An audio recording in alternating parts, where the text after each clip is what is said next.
Good morning, my friend. Dr. Lee Warren here with you, and it's Mind Change Monday. We have a brand new week for which we are very grateful. And I am going to give you a little self brain surgery today that you can use to find hope and take courage that you are here for a purpose, you have a plan for your life. You're not a random accident. You're not just a bunch of neurons. And that whatever you face in your life, whatever kind of trauma or drama or tragedy or massive thing that comes along, you have help in the storm. The great physician will come alongside you.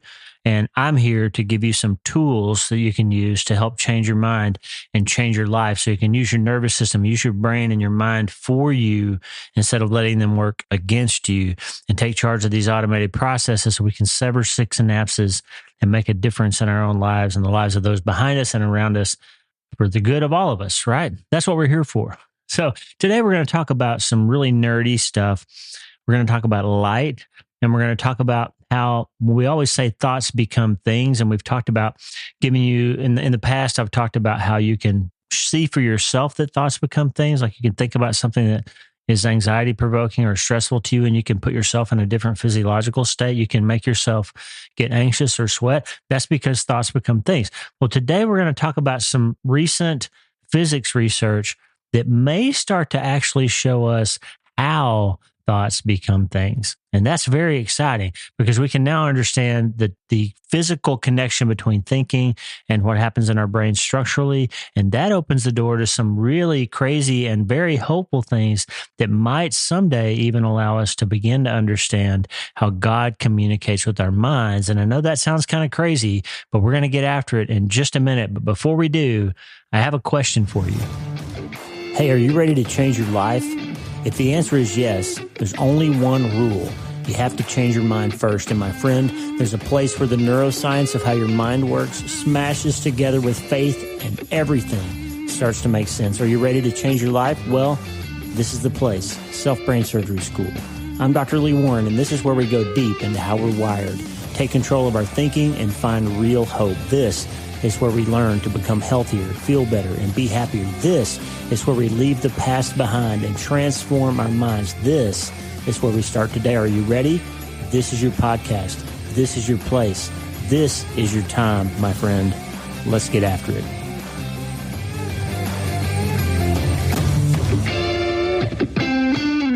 All right, you ready to get after it? Almost 400 years ago, 1643, on January the 4th, Isaac Newton was born. He died in 1727, and his impact on physics and mathematics and optics and everything, massive amount of science bandwidth that this guy influenced, and he's still influencing us today. Well, Newton was wrong about a couple of things. Einstein would have to come along almost 300 years after Newton lived to show how he was wrong about gravity and relativity and several other things, and that led to the revolution in the 20th century in physics that gave us quantum physics, which opened the door to lasers and televisions and satellites and nuclear bombs and space travel and all these amazing things like computers and podcasts that never would have been possible without Einstein. Einstein wouldn't have been possible without the work that went before him by people like Maxwell and Isaac Newton. But one thing Newton was wrong about is Newton thought that everything in the universe was made of matter, and he thought that all matter was composed of the smallest possible particle that he called atoms. He wasn't the one that came up with the name atom, but he thought that atoms were the smallest particle that there was. Well, it turns out atoms are made up of tons of other smaller particles. I mean, you've heard of electrons and protons and neutrons, but even smaller than that, there's what we call subatomic particles. And there's a ton of them, bosons and quarks and all kinds of things. And it turns out now that the physicists have found a lot of elementary particles that are smaller even than electrons, protons, neutrons, etc. So Newton didn't have the whole picture, right? And it's not too surprising, obviously, as we all ought to be aware of now. I've told you before, when somebody says, trust the science, you have to trust the science. That's a silly thing to say because you can look in your own life at the past 20 or 30 or 40 or 50 years, depending on how old you are, and you can see that a lot of the things that science told us in years past we now know not to be true or to have been an incomplete understanding or sometimes even completely wrong. Look at the food pyramid if you have a guess about that. So, the point of all of that is to say that science, when it's properly practiced, never believes that it has the whole story, that there's always going to be another discovery. There's always going to be something new that will further sharpen our understanding or allow us to go deeper. And I think that's exciting. And I think it's important because Newton's work, with the whole idea of the atom being the smallest particle, unfortunately led in the following years to this doctrine that we've talked about a number of times here called determinism or reductionism, where if you could break things down to their component parts and finally get to the smallest understanding of how the thing is put together, then you could reverse engineer anything, including the human brain, and you could then begin to determine how it was going to behave over time. And people actually thought, and some still do, some neuroscientists still do think that everything about you is determined by the structure of the cells in your body, and that you will never be more than, and you're not built for anything other than the function of those cells. And that everything you think and feel and remember is all just some kind of combination of electrical impulses and chemical signals that happen inside your brain. And that all happened because of undirected natural processes that were the result of billions of years of accidental things that happened all the way back to the time when the universe accidentally began out of nothing, for no purpose other than the fact that it just happened. That's what they believe. Now, let me be clear and fair to Newton. Newton was a Christian. He never intended for his breaking down of all the universe to its elementary particles to be interpreted as saying that there was no meaning or purpose to anything. That's not what Newton meant. All his writings are crystal clear. He was a Christian. He was a believer. He was doing his work because he believed that science could point us to explain and understand how God did things. So that's an important point, okay?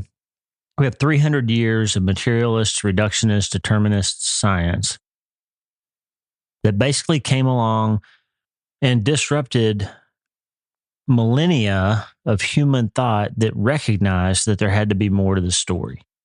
So we had thousands of years of humans, whether or not they were believers in the Judeo-Christian God that we believe in, or most of us believe in, or whether they were some other type of person, they believed there was more to the story than just what they could touch and feel. They all had some sort of sense that there was a larger thing happening around them.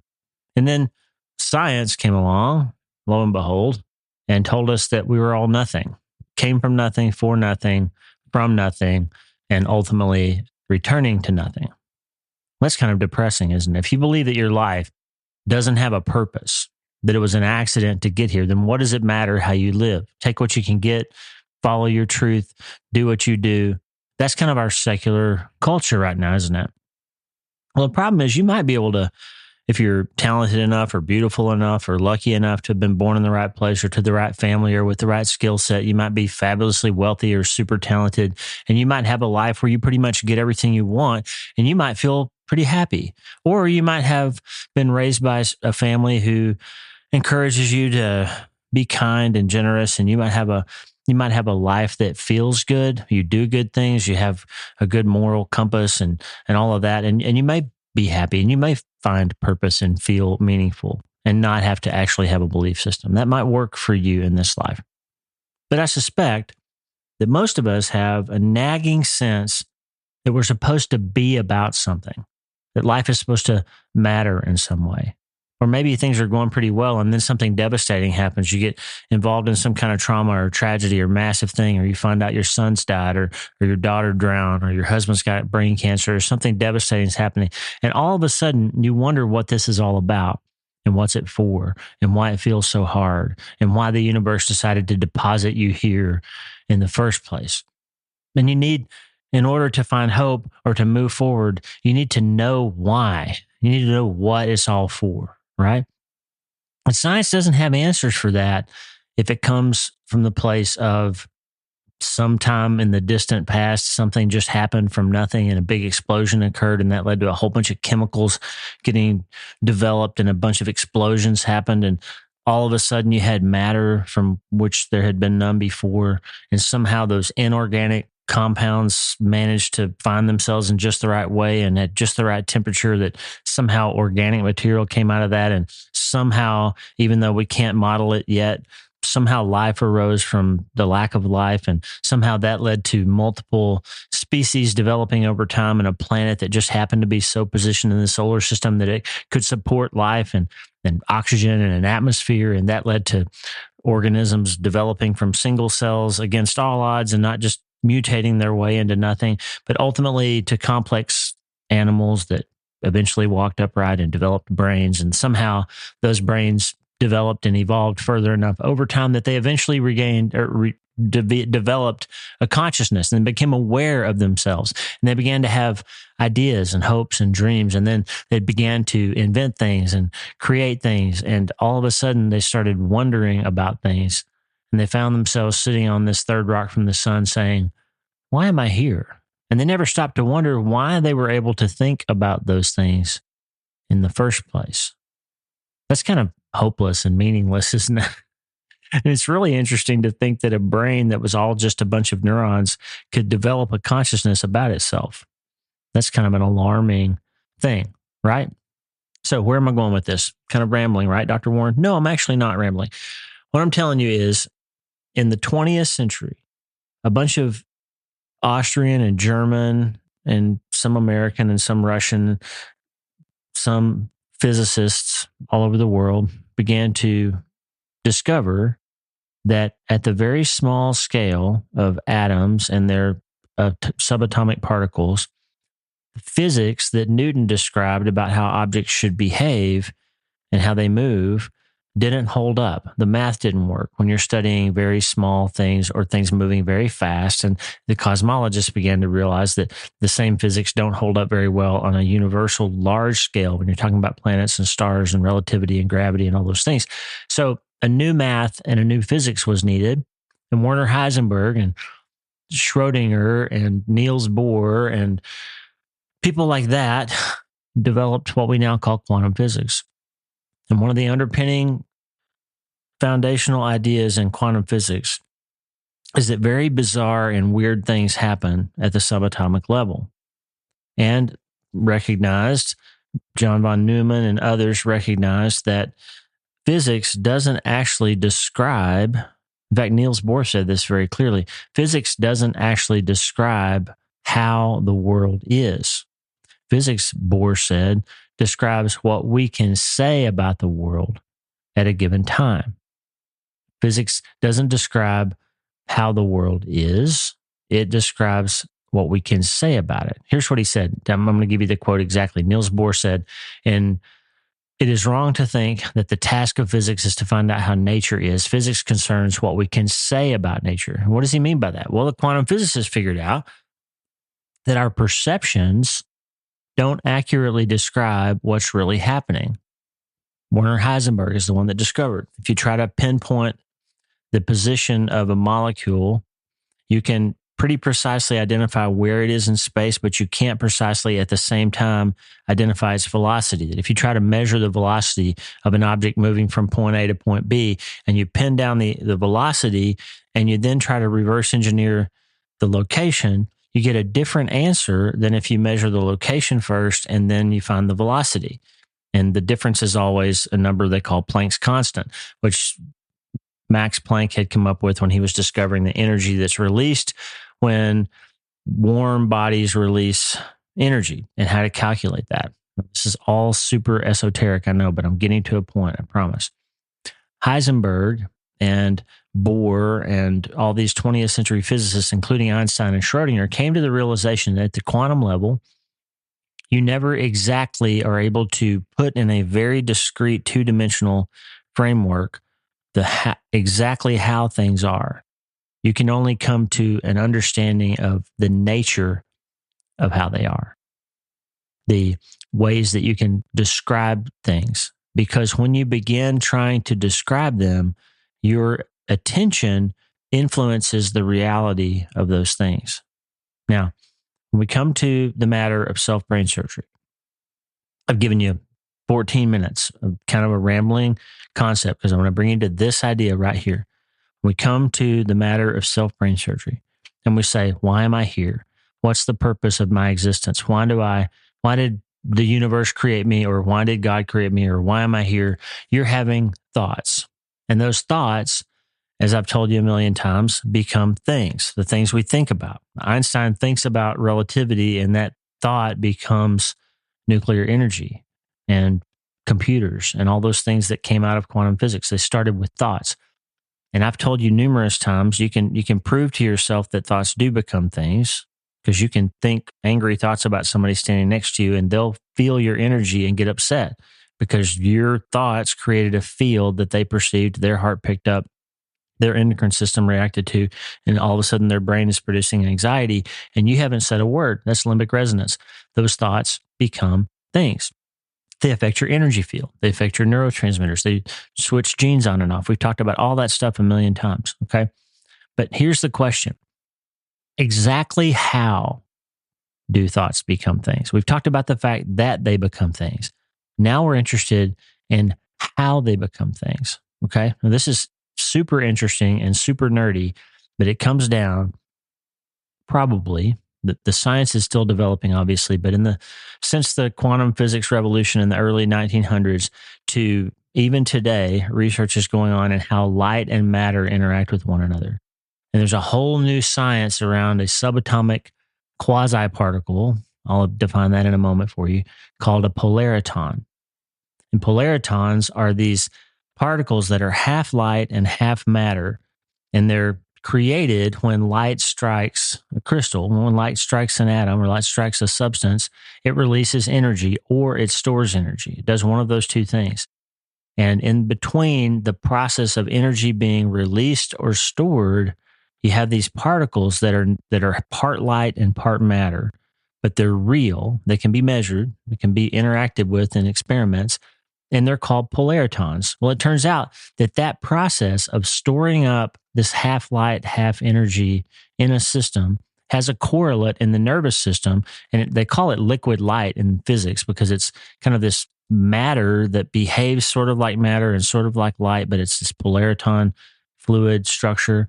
And it turns out in your brain, you have a similar duality between mental processes and physical processes. And there's a state in between that may be mediated in your cerebral spinal fluid, in the ventricles of your brain. This may be the place where the switching between thinking and something physical happening is occurring.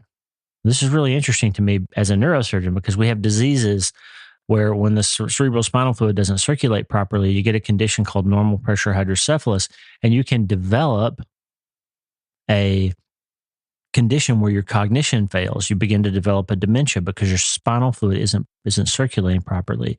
So if it's true that there's a polariton channel for information exchange in the brain that's based in the ventricles, you have these cerebral spinal fluid filled cavities that turn out to be this whispering gallery of nodes of light that they described that can be brought into the coupling of matter and light energy, then that may actually be the system. The polariton system may actually be how thoughts become things. The science and the math of this is way beyond me. I'm just a humble, lowly neurosurgeon, and this stuff is way over my head. But I'm telling you, there's active research in physics labs all over the world right now that are examining the role that polaritons may play in human thought. Now, I don't want to stretch too much here. I'm not trying to create a new theology, but it's interesting to me that scientists are starting to think that thought comes from light energy that interacts with matter, and mind and brain come together in the transaction of energy between light and matter. And if you think about what the Bible says about God, and so it turns out light might be the thing that transmits energy and turns thoughts into thinking, turns thoughts into brain processes. Interesting that 1 John 1:4-6 says this: "This is the message we have heard from him and proclaimed to you, that God is light, and in him there's no darkness at all." And think about what the Bible says in the Gospel of John.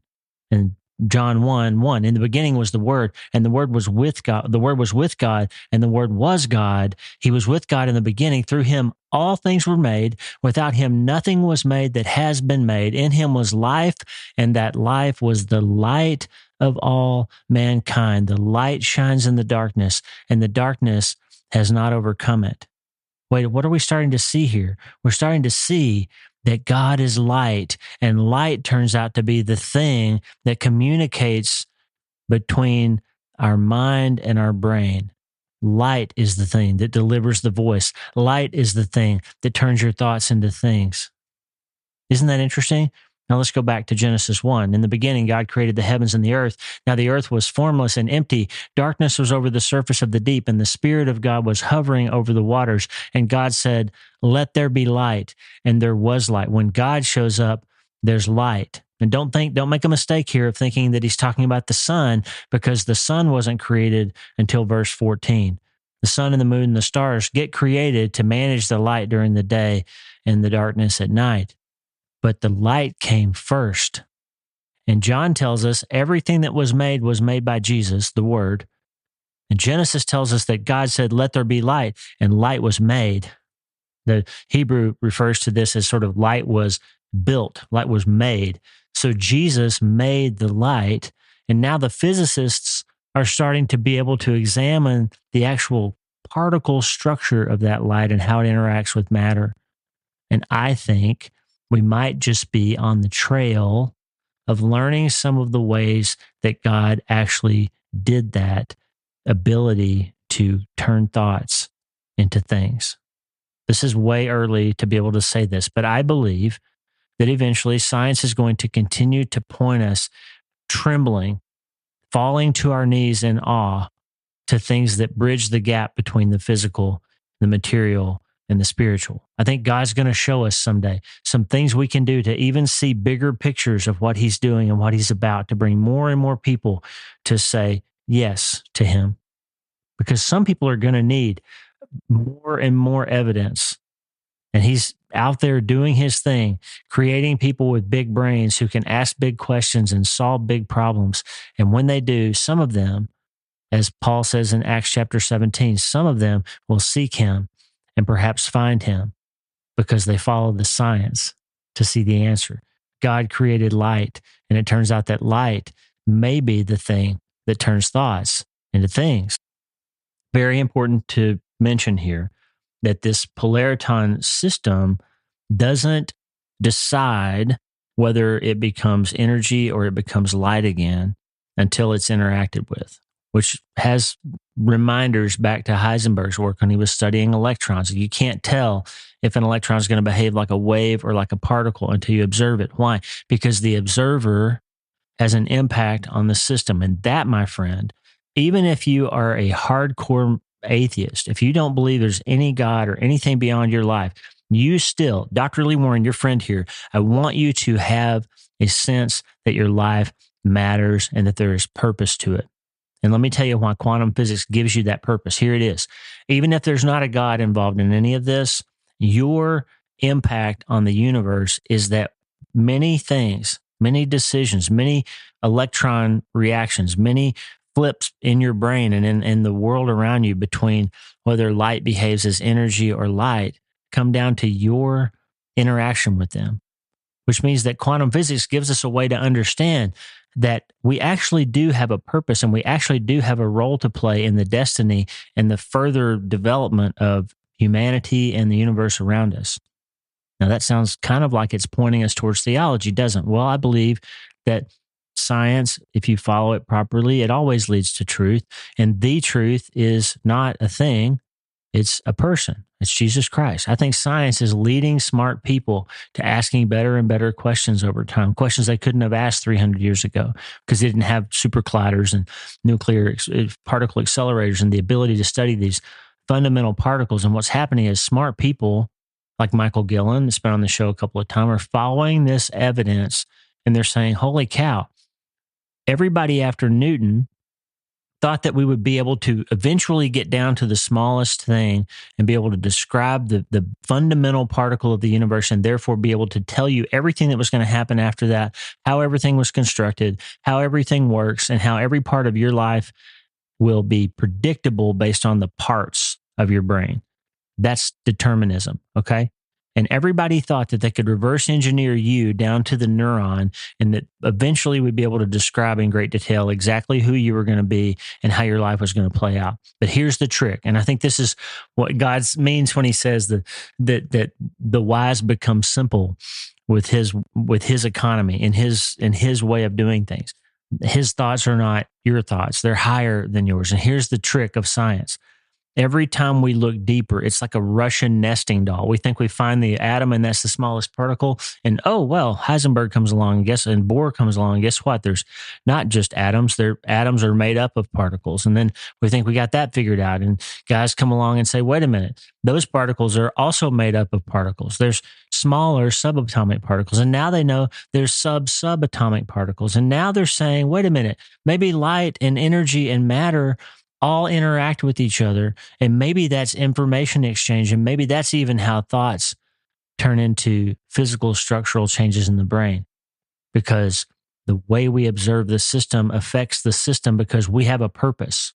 And so even if you're an atheist, even if you're on the fence about whether or not there's a God, I want you to have a strong sense that you do actually impact the world around you. You're not just a meaningless, purposeless, evolutionary accident that doesn't matter, and there's no reason for you to be here. My friend, everything you do changes the state of your brain, and the state of your brain changes the state of your genetics, your epigenetics, your hormones, your neurotransmitters, your body, your heart math, the electromagnetic field around you, the way the people around you in your world and even in your generations play out is because of decisions that you make. And those decisions are called thoughts. Thoughts become things.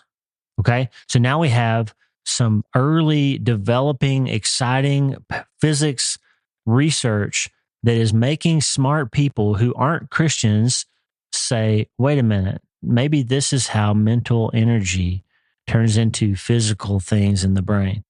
Maybe there is really a mind that's separate from the brain.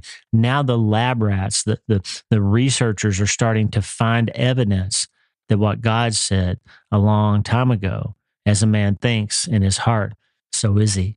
Listen, it's incredibly important. If your thoughts turn into things, if your thoughts change the structure of the universe around you, and now we know that they do, if the polariton becomes light or matter based on how you interact with it, then, my friend, isn't it important for us to get serious about taking every thought captive?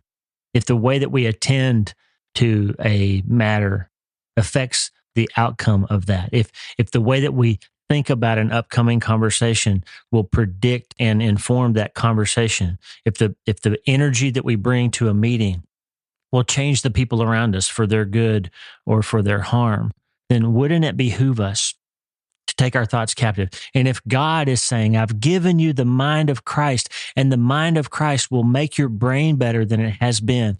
The mind of Christ will help you in your life. You will be less anxious. You will become more alive than you've ever been. You will be filled with purpose and meaning if you learn how to tame your thinking and let your great physician guide you in the way that you handle your mind, because your mind will change your brain, and your brain will change your body, and your body will change your life and the lives of those around you. You, my friend, are a self-brain surgeon. You're already doing this work.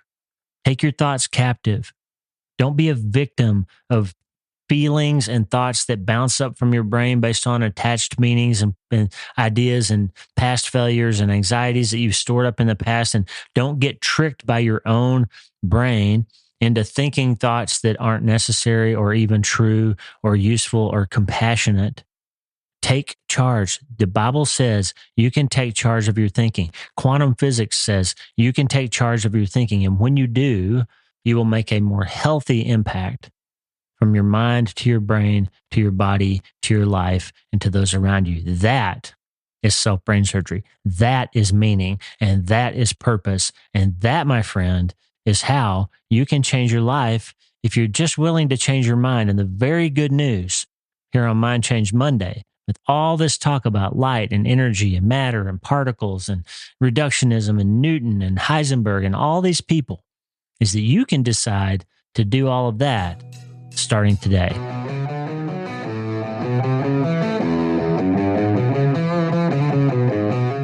Hey, thanks for listening. The Dr. Lee Warren podcast is brought to you by my brand new book, Hope is the First Dose. It's a treatment plan for recovering from trauma, tragedy, and other massive things. It's available everywhere books are sold, and I narrated the audiobooks. Hey, the theme music for the show is Get Up by my friend Tommy Walker, available for free at TommyWalkerMinistries.org. They are supplying worship resources for worshipers all over the world to worship the Most High God. And if you're interested in learning more, check out TommyWalkerMinistries.org. If you need prayer, go to the prayer wall at wleewarrenmd.com/prayer, wleewarrenmd.com/prayer, and go to my website and sign up for the newsletter, Self-Brain Surgery, every Sunday since 2014, helping people in all 50 states and 60-plus countries around the world. I'm Dr. Lee Warren, and I'll talk to you soon. Remember, friend, you can't change your life until you change your mind. And the good news is you can start today.